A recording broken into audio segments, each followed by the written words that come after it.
اب اگر کوئی بندہ جو ہے وہ دعائے قنوت نہیں پڑھتا اور ڈائریکٹ رکوع کر لیتا ہے تو اس کا کیا مسئلہ ہے، اس کا کیا حکم ہے؟ تو اس کے حوالے سے مسئلہ یہ ہے کہ اگر وہ دعائے قنوت پڑھنا بھول گیا، رکوع کے اندر چلا گیا ہے، رکوع کے اندر جیسے ہی چلا گیا تو اب اس کے لیے بہتر نہیں ہے کہ وہ واپس اٹھے اور جو ہے وہ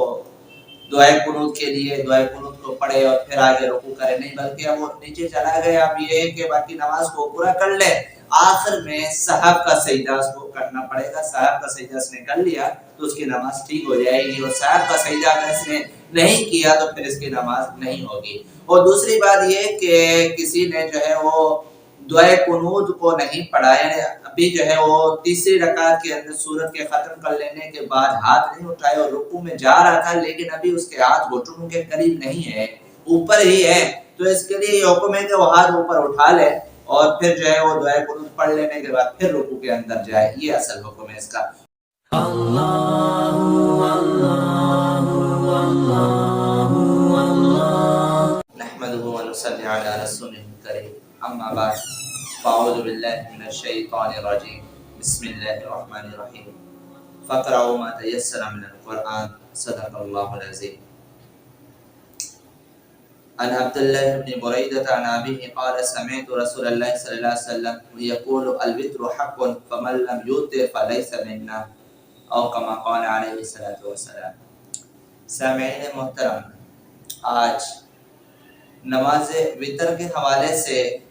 چند احکامات اور چند مسائل آپ کے سامنے بیان کرنے کا ارادہ ہے۔ تو سب سے پہلے نماز وتر کے اندر تو ہمیں اس چیز کو جاننا ہے کہ نماز وتر یہ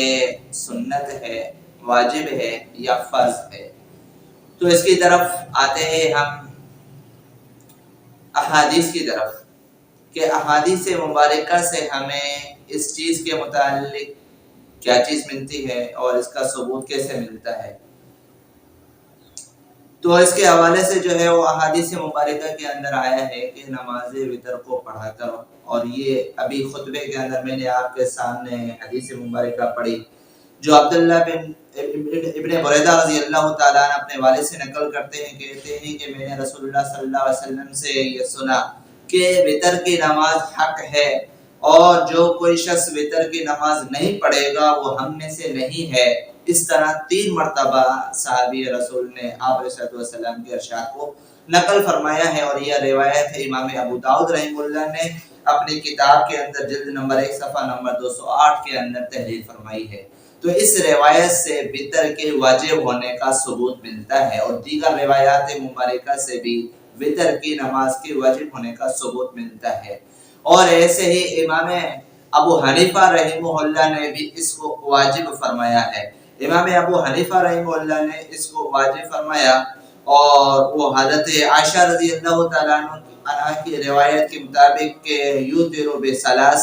کہ 3 رکعات حضرت عائشہ رضی اللہ تعالی عنہ فرماتی ہیں کہ وتر آپ علیہ السلام پڑھا کرتے تھے، اور تینوں رکعتوں کے درمیان کسی قسم کا کوئی یعنی کہ سلام نہیں ہوا کرتا تھا، یعنی کہ 2 تشہد کے ساتھ اور 1 سلام کے ساتھ وتر کی نماز کو آپ علیہ السلام پڑھا کرتے تھے۔ بہرحال ان باتوں کے بیان کرنے سے پہلے اس چیز کو بیان کیا جانا لازم ہے کہ وتر کی نماز واجب ہے، اور اس کا حکم وجوب کا ہے، اور روایات کے اندر امر کے اعتبار سے اس کا حکم آیا ہے، اور امر جو ہے وہ وجوب کے لیے آتا ہے۔ امام ابو حنیفہ رحمہ اللہ نے اس کو واجب قرار دیا ہے، اور ایسے ہی جو ہے وہ محدثین نے، فقہاء نے، تابعین نے اس کو واجب کا درجہ دیا ہے۔ امام ابو حنیفہ کے ساتھ حسن بصری رحمہ اللہ بھی اسی کے واجب کے قائل ہیں۔ اور دوسری بات یہ ہے کہ وتر کی نماز کا طریقہ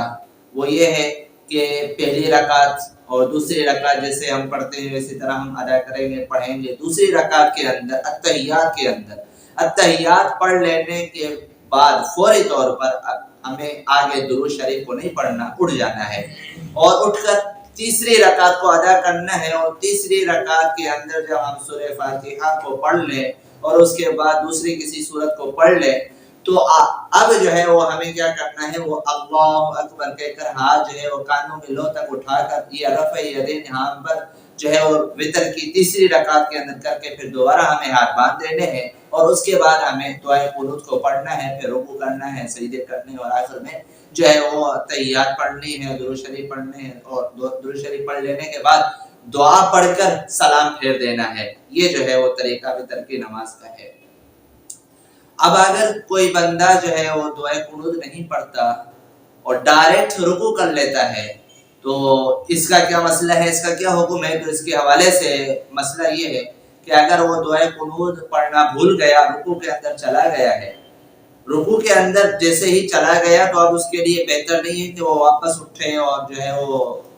دعائے قنوت کے لیے دعائے قنوت کو پڑھے اور پھر آگے رکوع کرے، نہیں، بلکہ اب وہ نیچے چلا گیا، اب یہ ہے کہ باقی نماز کو پورا کر لے، آخر میں صاحب کا سجدہ اس کو کرنا پڑے گا۔ صاحب کا سجدہ اس نے کر لیا تو اس کی نماز ٹھیک ہو جائے گی، اور صاحب کا سجدہ اگر اس نے نہیں کیا تو پھر اس کی نماز نہیں ہوگی۔ اور دوسری بات یہ کہ کسی نے جو ہے وہ دعائے قنوت کو نہیں پڑھا، یعنی ابھی جو ہے وہ تیسری رکعت کے اندر سورت کے ختم کر لینے کے بعد ہاتھ نہیں اٹھائے اور رکوع میں جا رہا تھا، لیکن ابھی اس کے ہاتھ گھٹنوں کے قریب نہیں ہے، اوپر ہی ہے، تو اس کے لیے یہ حکم ہے کہ وہ ہاتھ اوپر اٹھا لے اور پھر جو ہے وہ دعائے قنوت پڑھ لینے کے بعد پھر رکوع کے اندر جائے، یہ اصل حکم ہے اس کا۔ اور اگر اس کے ہاتھ گھٹنوں کے قریب ہو چکے ہوں تو پھر وہ رکوع کے اندر چلا جائے۔ اور دوسری بات یہ کہ جو ہے وہ دعائے قنوت اگر کسی بندے کو یاد نہ ہو تو آج کل ایک سوال کیا جاتا ہے اور لوگ بہت سارے یہ پوچھ رہے ہوتے ہیں کہ ہمیں دعائے قنوت یاد نہیں ہے، اس کی جگہ پر ہم سورہ اخلاص کو پڑھ لیں تو کیا ٹھیک ہے؟ تو اس کا جواب یہ ہے کہ سورہ اخلاص کو ہم نہیں پڑھ سکتے، دعائے قنوت کو ہی پڑھنا لازم ہے۔ دعائے قنوت کی جگہ پر سورہ اخلاص پڑھنے کا کوئی جواز نہیں بنتا۔ ہاں البتہ فقہا نے اس مسئلے کو تو لکھا ہے کہ کوئی نہ کوئی دعا اس کی جگہ پڑھ لے اگر آپ کو دعائے قنوت یاد نہ ہو تو، جیسے مثال کے طور پر ربنا آتنا فی الدنیا حسنہ، یہ والی جو دعا ہے، وفی الآخرۃ حسنہ وقنا عذاب النار، اس دعا کو آپ پڑھ لیا کریں اگر دعائے قنوت یاد نہ ہو تو۔ اور اگر یہ دعا بھی کسی کو یاد نہ ہو تو وہ اللہم اغفر لی یہ پڑھ لیا کرے، اور اگر یہ کہنا بھی اس کو نہ آتا ہو تو وہ یا ربی یا ربی یا ربی پڑھ لیا کرے تو بھی جو ہے کام چل جائے گا۔ لیکن شرط یہ ہے اس کے اندر کہ سب سے پہلے شرط اس کے لیے یہ ہے کہ دعائے قنوت کو یاد کرتا رہے، مسلسل دعائے قنوت کے یاد کرنے میں وہ بندہ لگا رہے۔ اگر دعائے قنوت کو یاد کرنا ہی اس نے چھوڑا ہوا ہے اور ویسے ہی ٹائم پاس کرنے کے لیے اس طرح کی دعائے قنوت کے اندر جو ہے پڑھ رہا ہوتا ہے تو یہ ٹھیک نہیں ہے۔ شرط یہ ہے کہ وہ دعائے قنوت کو یاد بھی کر رہا ہو۔ اور دوسری بات یہ بھی لکھی ہے کہ اگر جو ہے وہ جتنی یاد ہو جائے اتنی ہی پڑھ لیا کریں تو بھی کام چل جائے گا۔ ابتدائی الفاظ جتنے بھی یاد ہیں انسان کو دعائے قنوت کے وہی پڑھ لیا کریں، لیکن اس کی جگہ پر سورہ اخلاص کا پڑھنا ٹھیک نہیں ہے۔ اچھا، اب دوسری بات یہ کہ اس کی جو ہے وہ رکعات کتنی ہیں؟ اس کی جو ہے وہ 3 رکعات ہیں۔ اس پر جو ہے وہ بہت سارے علماء نے، فقہا نے 3 رکعات کو بیان کیا ہے، اور ایک روایت کے اندر آتا ہے جیسے دن کے وتر ہیں ویسے ہی رات کے وتر ہے۔ دن کے وتر سے مراد مغرب کی نماز ہے، رات کے وتر سے مراد وتر کی نماز ہے۔ تو دن کا جو وتر ہے اس کے اندر 3 رکعتیں ہوتی ہیں، یعنی مغرب کی نماز کے اندر 2 تشہد ہوتے ہیں، دوسری رکعت کے اندر ہم بیٹھتے ہیں، پھر تیسری رکعت کے اندر ہم بیٹھتے ہیں۔ ان تینوں رکعتوں کے درمیان میں کسی قسم کا کوئی جو ہے وہ سلام نہیں ہے، تینوں رکعتیں جب مکمل ہوتی ہیں اس کے بعد سلام ہوتا ہے۔ تو اس روایت سے یہ ثابت ہوا کہ وتر بھی 3 رکعت ہے اور تینوں رکعت ایک سلام کے ساتھ ادا کرنا، یعنی کہ تینوں رکعتوں کو ایک سلام کے ساتھ ادا کرنا ہے۔ بہت سارے ساتھی یہ کہتے ہیں کہ پہلے 2 رکعت پڑھیں پھر 1 رکعت کو علیحدہ پڑھیں، تو اس کے جواب کے اندر ایک روایت مبارکہ موجود ہے، اس کے اندر یہ ہے کہ آپ علیہ السلام سے کبھی بھی 1 رکعت ثابت نہیں کہ 1 رکعت آپ علیہ السلام نے پڑھی ہو۔ پڑھی ہے تو 2 پڑھی ہیں، 3 پڑھی ہیں، 4 ہیں، ٹھیک ہے، لیکن 1 کا کہیں ثبوت نہیں بنتا، 1 تو کوئی رکعت بنتی ہی نہیں ہے، اس کو تو لغو کہا گیا ہے، بیکار کہا گیا ہے۔ تو لہٰذا 3 رکعت ایک سلام کے ساتھ ثابت ہے۔ جیسا کہ جو ہے وہ حضرت عائشہ رضی اللہ تعالی عنہا بھی فرماتی ہیں کان یوتر بثلاث کہ آپ علیہ السلام نے وتر 3 رکعت پڑھی اور ان تینوں رکعت کے درمیان میں فصل سلام سے نہیں تھا، یعنی جدائی سلام کے ذریعے سے نہیں تھی. اور ایسے ہی جو ہے وہ حسن بصری رحمہ اللہ اور دیگر محدثین اور تابعین آثار صحابہ سے ہمیں یہ ثبوت ملتا ہے کہ وتر کی نماز 3 رکعت ہے اور آپ علیہ السلام 3 رکعت ہی پڑھا کرتے تھے. ایک اور دوسری روایت کے اندر بھی آتا ہے کہ پہلی رکعت کے اندر آپ علیہ السلام سبح اسم ربک الاعلی پڑھا کرتے تھے، دوسری رکعت کے اندر قل یا ایھا الکافرون پڑھا کرتے تھے اور تیسری رکعت کے اندر جو ہے وہ قل هو اللہ پڑھا کرتے تھے. تو یہ کوئی پڑھنا فرض واجب تو نہیں ہے، لیکن آپ علیہ السلام یہ پڑھ لیا کرتے تھے، تو کبھی کبھار یہ سنت سمجھ کر انسان پڑھ لیا کرے تو بہتر ہے. بہرحال اس روایت سے ہمیں اس چیز کو ثابت کرنا ہے کہ وتر کی نماز 3 رکعت ہے، اسی لیے آپ علیہ السلام پہلی رکعت میں یہ سورت، دوسری میں یہ، تیسری میں یہ سورت پڑھا کرتے تھے. یہ جو ہے وہ الفاظ احادیث کے اندر موجود ہیں. تو لہٰذا جو ہے وہ ہمیں ان روایات مبارکہ سے اس چیز کا ثبوت ملا کہ وتر کی نماز جو ہے وہ 3 رکعت ہے. اور وتر کی تاکید بھی بڑی سخت آئی ہے. بہت سارے لوگ یہ سوال کرتے ہیں کہ اگر وتر کی نماز ہماری رہ جائے تو اس کی قضا کرنی ہے یا نہیں کرنی. تو اس کا جواب یہ ہے کہ وتر کی نماز اگر کسی سے رہ جاتی ہے تو قضا کرنا اس پر لازم ہے، واجب کا درجہ ہے یہ. اور واجب کی قضا جو ہے یہاں وتر کی قضا اس کو لازم قرار دیا گیا ہے. اور اس کا اصل وقت کیا ہے وتر کا؟ اس کا وقت یہ ہے کہ عشاء کی نماز کے بعد اس کا وقت شروع ہوتا ہے اور طلوع فجر تک اس کا وقت رہتا ہے. جیسا کہ ایک روایت مبارکہ کے اندر آتا ہے ان اللہ تعالی زادکم صلاۃ الا وهي الوتر فصلوها ما بین العشاء الى طلوع الفجر. یہ روایت ہے، اس کے اندر یہ کہا گیا ہے کہ جو ہے وہ عشاء کے بعد طلوع فجر تک اس کا جو ہے وہ وقت ملتا ہے وتر کی نماز ادا کرنے کا، کہ طلوع فجر تک انسان وتر کی نماز کو ادا کر سکتا ہے، یعنی تہجد کے وقت تک. اور اس کے بعد جو ہے وہ اگر کسی نے نہیں پڑھی تو یہ نماز اس کی قضا ہو جائے گی، اور یعنی کہ پھر بعد میں اس کو قضا کرنا پھر لازم اور ضروری ہوگا. خلاصہ کلام بات کا یہ ہے